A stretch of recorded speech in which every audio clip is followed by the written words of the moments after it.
Howard County Monday, Valley County Tuesday, Howard County Wednesday, Sherman County Thursday, and Howard County Friday.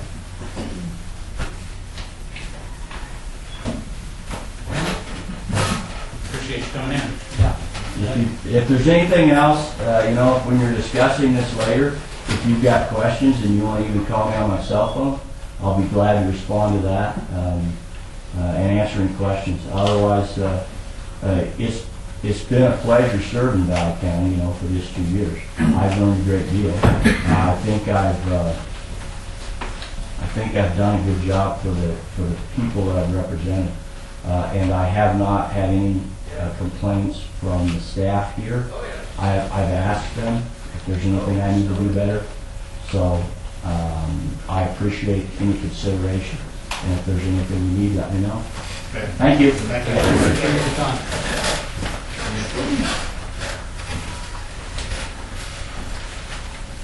Under our report section, Jay, before we get going, I guess, Sandy, Jade indicated maybe a need to go into executive session. Is there a way we could do that later on the day, do you think, Jay, or what's your schedule look like? Would that be okay? Yeah, we need to do it today, though. Yeah, right. But, yeah. And Glenn needs to be here for that. What do we got? Oh, we need to go into executive session over a personnel issue, but if we can, later in the meeting, I'd prefer it. I mean, just not to, so we don't. No, that's fine with everything me. here and That's perfectly fine with me. make everybody leave for a little bit, so. Are you talking half an hour or so? Oh, no, probably later in the morning, I would think, if Jay's available. I'll be around. Okay. So Sandy, after all that, I wish everybody got a report that Sandy left on our, Okay, thank you. however you'd like to proceed on the claims for the last month. Well, I'm not sure you want to hear all this. Yeah, I don't know if we do. Oh, we better.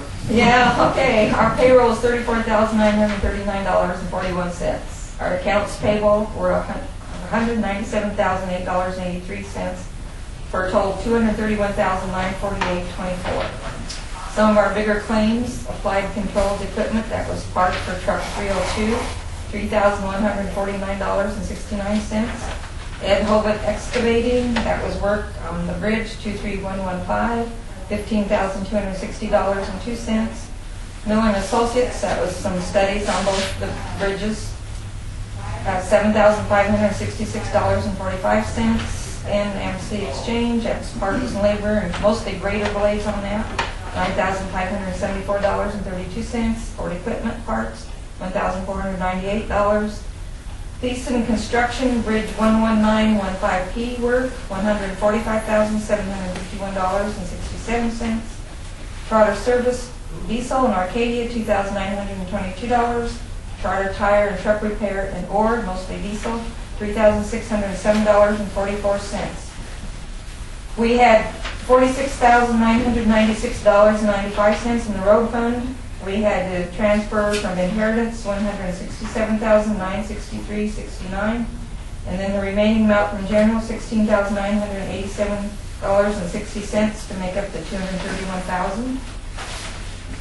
We have left in the road fund $853,227. That's after this month. So we do owe for the 2 bridges. Now it's just for the bridge work. Hobart and Thiessen doesn't include Miller and Associates. There'll be more charges there. We do owe them a remaining amount of $259,587. That's going to have to come out of our budget there. So that leaves us with $593,640. So the remaining 3 months, that's going to average out about $197,000. But like I said, there will be, I don't know how much, Jay will probably know how much more charges from Miller's and Associates. I have no clue which we'll get from them and stuff. So that's what I have.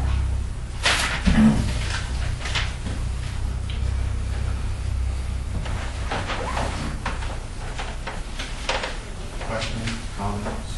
Well, the 209,000 left on the bridges, the actual cost should only be like 12.5%. We should get reimbursed for that. Yeah, we'll get reimbursed for everything but 12.5%. It'll take a while, but eventually, yeah, exactly. Are they still thing you want to reimburse or have? Yeah, we got some good news here, so. That's good. It's kind of hard to sue the federal government.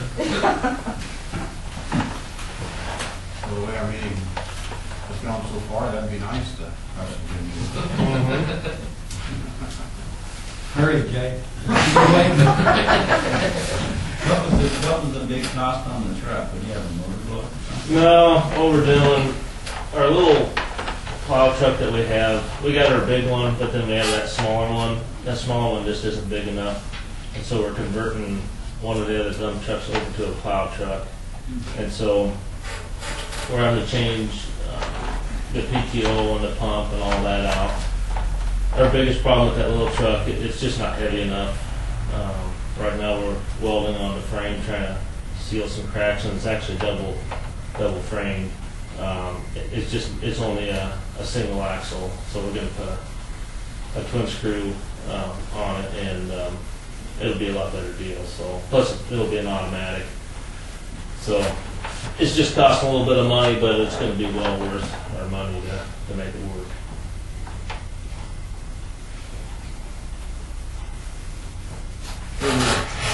Comments or questions to Sandy? Thank you. You're welcome. And Jay, whatever you have for general report for us? We had some sign vandalism on the weekend of March 19th. The van was about 12 to 15 signs, caused about $600 worth of damage. I think Casey's got some leads on that, so hopefully we can get that pinned down. I won't be at the next meeting. I'll be attending Bridge School in Kearney for 2 days. Currently we're cleaning ditches in Meyer Valley, and as we continue to do that, people see us out there doing that, and the list continues to get longer. So we're going to be busy cleaning ditches and trying to do some culverts, trying to improve some drainage around the county. We're patching our pavement. I'm going to keep the weight restrictions on until I feel it's going to be safe to release them. So far, our pavement's holding up pretty well, but I'm going to leave the weight restrictions on until further notice. The resolution allows us to keep them on for 90 days. I don't foresee that happening, but until the weather straightens up and everything stiffens up, I'm going to leave them on. If anybody drives some of the gravel roads, you'll start seeing a lot of soft spots, and that's going to be a big problem for us. Hopefully not as bad as last year, but it's still going to be a problem for us that we're going to have to go and fix some of those, which is going to cost us extra money, but it's just the way it is. Holbert continues to work on the Haskell Creek Bridge. I got notification yesterday that they have obligated that project to FEMA for payment, and so they had to re-estimate the project cost. FEMA thought it was too high for the engineer's initial cost, so they went back and they lowered the cost. It's still above what the bid price is, so it'll be fully funded. They did the same thing on the Bean Creek Bridge. That one has not been obligated yet, but I foresee that happening here within next week.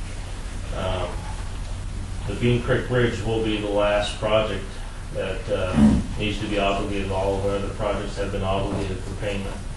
So obviously those are the two biggest ones. So by FEMA making this obligating procedure is kind of a commitment. it is a commitment, and now NEMA can pay as we, like this, later in the agenda, you'll see, I don't know what's at in here, but there's a couple pay requests from Theson's, and then there's one pay request from Hogan. So yeah, that was in our claims, right? yeah, exactly. So by the project being obligated by FEMA, as we send these pay requests in, they can now pay them.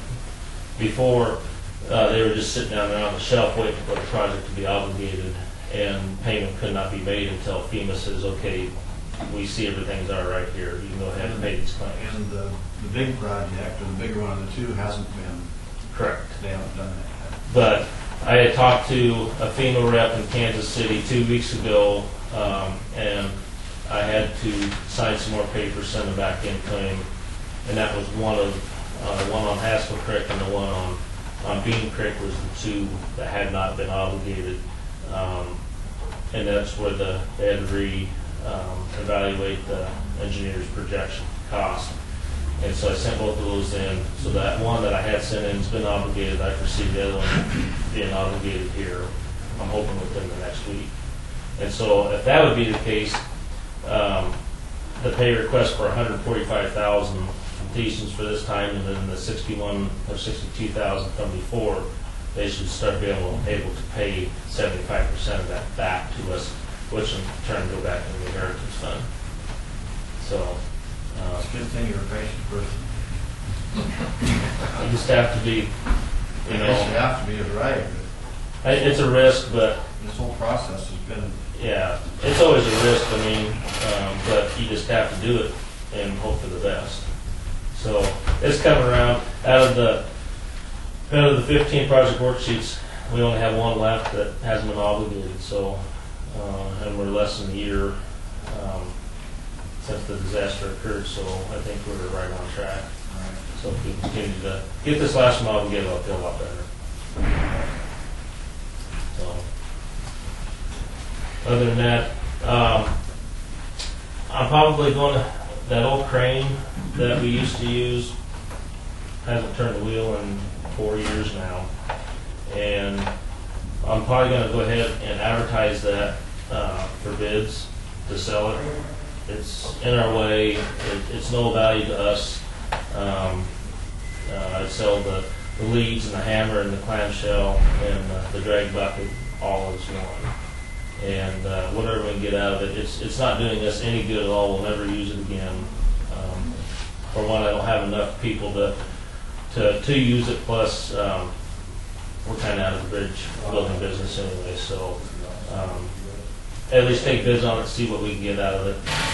Not meaning that we're going to sell it, but at least take bids on it. If nothing else, it's worth quite a bit of a way up right now. So it is operational or it was on this part. well, We're glad that they use it. I got a question for you. Mm-hmm. On these weight limit signs, I understand you can buy permits, you can travel down those roads.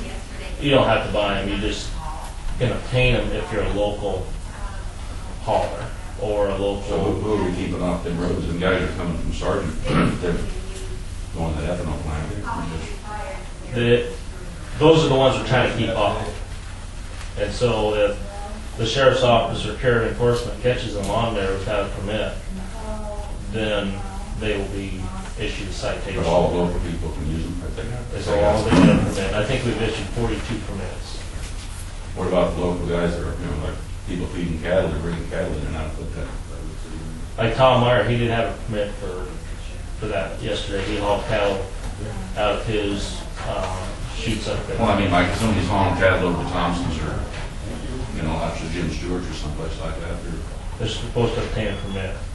But they're coming from Kentucky or someplace further off yonder. Again, if carrier enforcement or the sheriff's office catches them on there, they're liable for a citation. Well, the wear and tear is probably coming off the local people hauling corn to ethanol plant.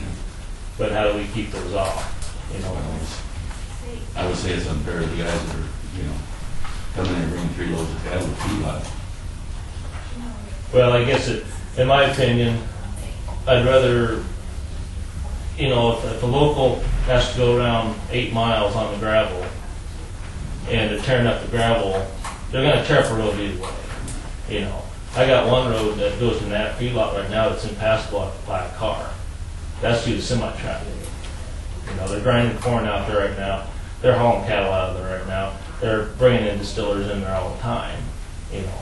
And now, the owner of the feedlot called this morning and said it's impassable by a car.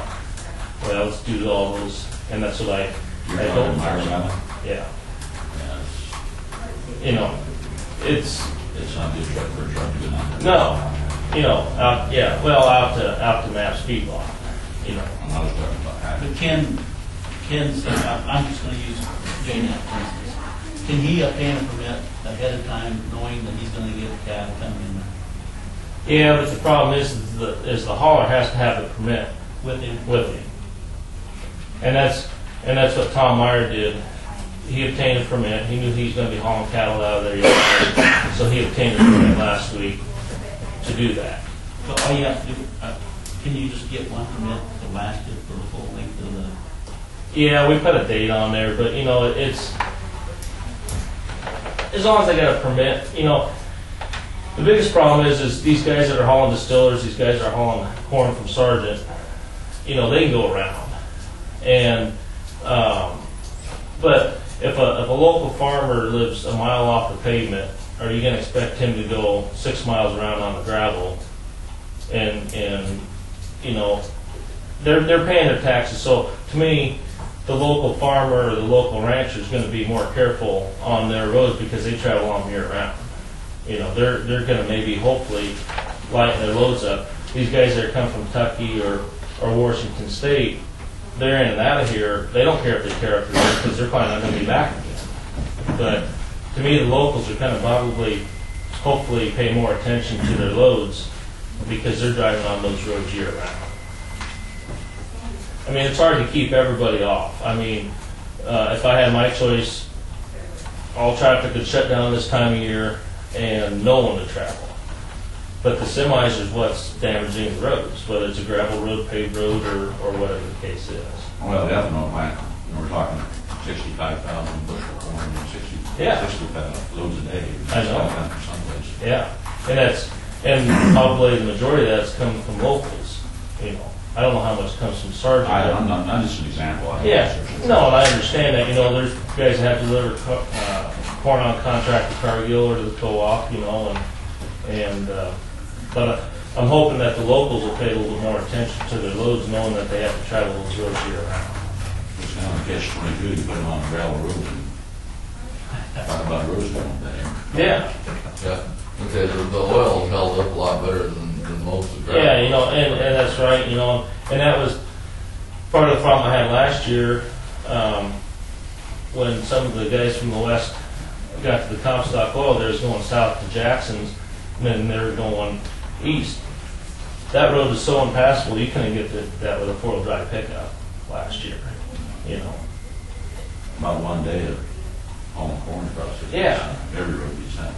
Yeah, you know, and I guess, and see, we try to work with Custer County. Custer County also issues permits for their paved roads, and so we try to put our weight limits on approximately at the same time, and we communicate back and forth, trying to eliminate the damage that we can.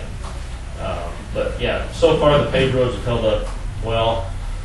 The patching that we do is normal maintenance this time of year. Any traffic this time of year is fairly emergency. Yeah, exactly. So,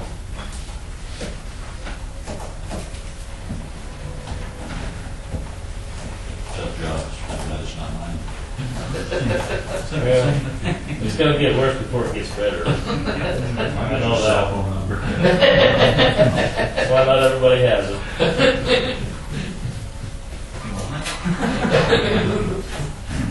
And it is your, There's some of the roads out there that they start moving cattle. Oh, we got some holes out there, just put a little bit out there, and semis out there. They just get deeper. Well, especially when you get something like this in it, you know. But they big bumpers on them trucks, they start bending up them front bumpers. You know, you get deep. That one out here going to Naps. Yeah, it's a tough one.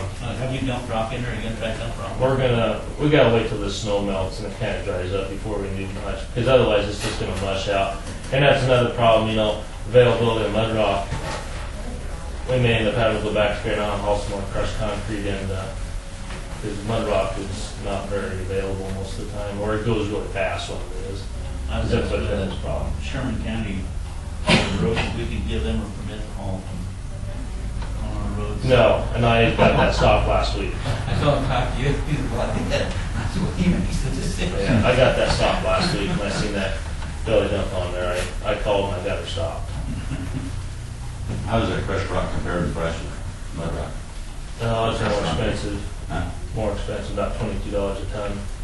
Mud Rock's about 18, but then the expense of going and getting it, you're gonna get to about $27 a ton. You know, but, and you know, we're not the only county that's having this problem. I talked to a couple other counties, and they said, you got soft spots? I said, yeah. And they said, yeah, they do too. So, it's just that time of year. I got to ride 4 miles in Butler County. You think they're bad here? That's always good to hear. I feel bad as it is, but when I hear something like that, it makes me feel a little bit better. There's spots you don't even know we're gonna make it through. Yeah. So, let's hope that wind blows the next few days after it warms up and dries it out. Comfortable Friday, I think it'll be 60, so that'll help. We'll start fixing the bad spots again. Well, if there's anything else, Jay, if we could do that on your personnel issue a little bit later. Yeah, just let me know. Okay. I'll be downstairs at the office. Yeah, it'll probably be closer to noon if that's okay. Yeah, that's fine. Okay, thank you. Thanks, Jay. Thanks, Greg. Bill and Ashley, you've been real patient. Thank you. And I guess we can move to the hospital report. Everybody knows Ashley, but this is Bill Luke, and he's been, or I guess the interim, would be the interim administrator would be the proper title. And Bill, I don't know if you've met everybody, you probably haven't. Bill and I have talked, and I'd like to introduce anyway. Helen, have you met Bill? Or, yeah, Helen Cullers, she lives here in Orden, is a supervisor from Orden. I should introduce the ladies first. You might have some connection with Jeanette Lindsay, who was, Jeanette's our county clerk, and kind of keeps us in order. Our setup here isn't the best. We've always talked about changing it, where Jeanette's keeping minutes of everybody that comes and then sits with her back to the audience. So I don't know what they were thinking in 1920, but that's the way they built it. And this is George Baker. George lives just outside of Ord, and Jack Van Slyke is from the Arcadia area. We're missing Alan Sheddock today. He's absent, but John Driso is here. John lives in North Loop and represents the North Loop area. And Pat Waldman lives out west of town, and myself. So anyway, welcome and thank you for coming. And thank you. We wish you the best.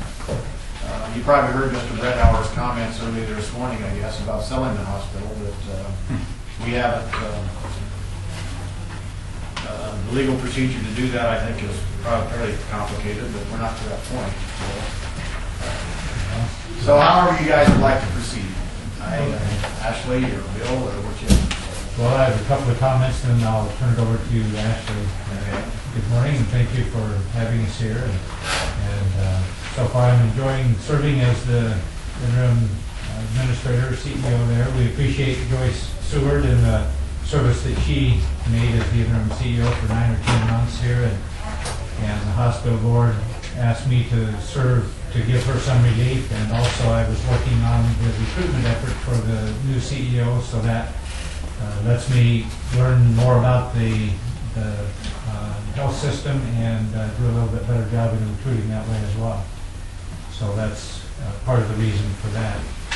We've had over 30 candidates that have applied for the CEO position. We have presented that list to the hospital board, and they've narrowed it down now to 3 finalists. In fact, we had the first finalist here yesterday to interview all day long and into the evening. So we had a good interview yesterday. We have another one coming up here on Friday, April 1st, and then the third one is Thursday, April 7th. So those will be the 3 interviews that we have set up. And then I think the board will make a decision at that point. Do we bring them back for a second interview? Are we ready to make an offer? Does it look like we don't have a match and need to reset the search, or whatever the case might be? Based on the interview that we had yesterday, I think they'll be in pretty good shape. but we'll see how all that plays out. Assuming that we get a successful match this time around, then I would guess that the new CEO would probably start perhaps late May, maybe even into early June, by the time they give notice and get their affairs in order and get here and get started. So that's probably a time frame that we're looking at if we're successful. Any questions about the CEO search? Anything else you want to know along those lines? Okay. Just some updates on the new building. We continue to work with the architects and the contractors to tie up some final details. It's a pretty complex building, and by the time you get everything in there, not everything was done 100% right. So, a few little things to finish up, but we're getting good cooperation from the architects and the contractors on getting those attention to those things. So, we're making some progress there. Also, you might have noticed that some of the old hospital signs have been removed. Some of those that were out there by the street, I know a couple of weeks ago, some of those were removed. So, making some progress in that area as well. Last month, I believe it was, you decided to add 2 new board members to the Board of Trustees for the hospital. So at the meeting earlier this month, at the last Board of Trustees meeting, the board did amend the bylaws to adjust that from 5 to 7 members, and also remove the requirement that was in the bylaws that no more than 2 of the board members could be from the town of Ord. We thought with going to 7, it was the idea of the board that going to 7 members, it didn't make sense to have that restriction any longer. So that was removed out of the bylaws. So they're ready from that perspective for the new board members to come on board. I wanted to offer to you, if you're interested in doing this, that either myself or we could arrange for someone to do an orientation or an educational session with applicants to be the 2 new board members, if that would be something that you would want to do, just to educate them about what it means to be on the hospital board and what some of their duties and obligations would be in that regard. And would also be willing, if you would like, to provide some education to you as the board of supervisors, if you feel the need for that, as you are going to appoint a couple of new board members there. So wanted to offer that to you, and then certainly after the 2 new board members are appointed, as they come onto the hospital board of trustees, we would want to go through a pretty extensive orientation process with them to orient them to the hospital and the health system and what's going on and what their duties would be as board members. So you can think about that and see if Well, I think our schedule is to take applications up into April 12th. Is that correct? Yes, that's correct. And that's our next meeting, and then probably make a decision at our April 26th meeting. But we need to talk, I think, a little bit more about that. It sounds like that's something I think we were pursuing anyway. Okay. Certainly be glad to do that. I did have a question, if I could back up just a little bit. Is Sure. TSP still involved in, the outfit out of Sioux Falls as far as, do we have some kind of a, I don't know what, it was opened in October, but do they have a year or whatever where they're still involved, or what is it? Yeah, it's about a year. It could be longer, but yes, they have a period of time. A lot of the things are still under warranty, and so there's still a lot of involvement on their part to work with the contractors. I say a lot, relatively speaking, it's not that we have all that much going on, but there are still things that need attention, and yes, TSP is still involved in working with them. I can't remember that. Anyway.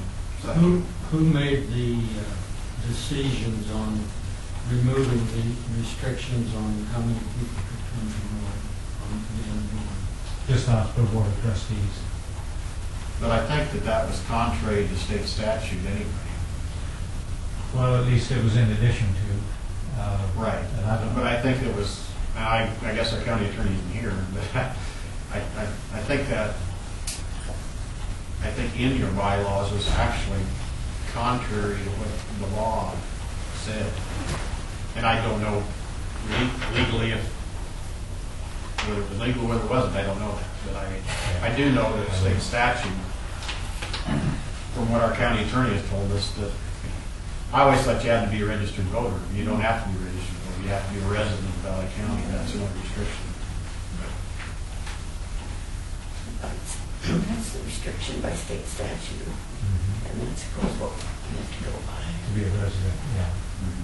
So I would think that we would probably be the governing body that would have bylaws to that if that was ever approved, but we have to go by state statute. Yeah. Well, I think we're in alignment with that now. Okay, got any other questions on those issues? Just an update on clinic locations. As you know, we have a medical clinic in Burwell and one in Loop City. Both of those we're looking at possibly changing locations. The one in Burwell, we have been told that effective December 1st, they want to use that space for something else, and I think you've been updated on that in the past. We do have a building there in Burwell where we have a physical therapy or a rehab clinic, and we're looking at working with the owner of that building to do an addition and then lease that space. So we're continuing to look at that and work on the details there so that we could get that done. We had looked at other suitable space that was already constructed in Burwell and really didn't come up with anything. And it would make some sense to just put our two operations there in the same facility. So that's the direction that it looks like we will go there in Burwell. In Loop City, I think you may have gotten some update on that as well in the past, but Dr. A there in the Loop City, the Sherman County Medical Clinic building has retired, and so that space is available, and so they're trying to get a tenant. So we've looked at it. We don't know if that will work yet, and we're going to devote our attention first to the Burwell situation because we have a time frame on that. But we are looking at that situation in Loop City and see if we would want to move from the current building that we are in, which we understand it is up for sale. So there's some potential that we could possibly lose our lease there, but for now we're still in that position and we're just looking at some alternatives. And then lastly, on the new information technology system that we're putting in, we continue to work with the vendors there on some issues and some glitches that we're having, but we're making some progress on those. And then along the way, we'll be installing some more modules as well in the future to continue to add to that system. So we'll continue to make progress there. If there aren't any other questions on any of those issues or any for me, then I'll turn it over to Ashley to review the financial performance. This month I have 2 months to present because we didn't present in the month of February. So I'll do January. I'm just going to do a few items on January and then more detail on February.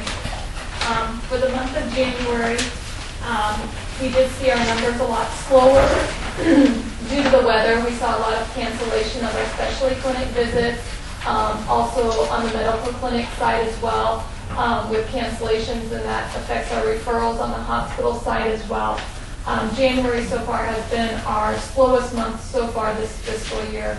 Last year, it was one of our third slowest months. So for the month of January, our gross patient service revenue was at $1.9 million, and that's actually down from the budget by 8.2%. Our contractual adjustments totaled $435,000. Our salaries and benefits were at $922,000 for the month, and our operating expenses totaled $1.6 million, leaving us with a loss for the month of $110,000. As for the balance sheet, I'll go into just a little more detail on the month of February.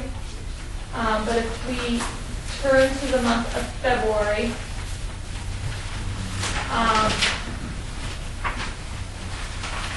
you'll see that our gross patient service revenue is on the income statements. That would be your statement of revenues, expenses, and changes in net assets.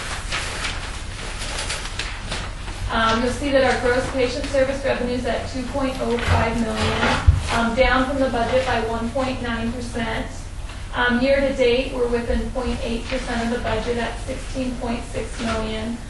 Just to give you an idea of how our specific service lines are doing, our inpatient census is above the budget by $344,000, or 21.5% year to date. Our outpatient revenue is below the budget by $194,000, or 2.3%. Our medical clinic gross revenue is below the budget by $62,000 or 4.4%. And our home health revenue is below the budget by $195,000 or 9.9%. So overall, gross patient service revenue is within, it's below the budget by 0.8%, so less than 1%. And I will say so far for the month of, I'm presenting February, but for the month of March, March has been a very, very